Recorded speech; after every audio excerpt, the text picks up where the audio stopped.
Alden with short update. Ayan, pumunta si Alden sa black screening sa EDSA Carpet Cinemas, sa EDSA Shangri-La.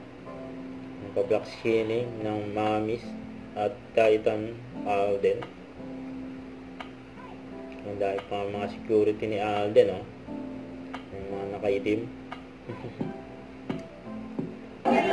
Ito sa post ng Mami Team. Namit ni Alden yung mga fans niya. Ito sa black screening. Kasama niya si Mama Tem at Leisang. Wala namin ni Kat. And sino first time? First time? Konti na lang yung mga first timers. But thank you po. Sana po ma-enjoy po ng mga first time and sana ma-enjoy muli ng mga makakanood ulit for the second or third time itong pelikula.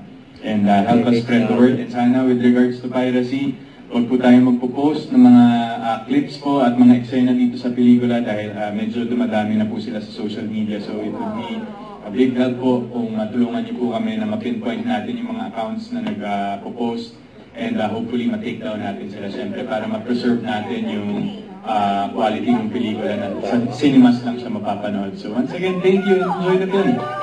Picture lang tayo.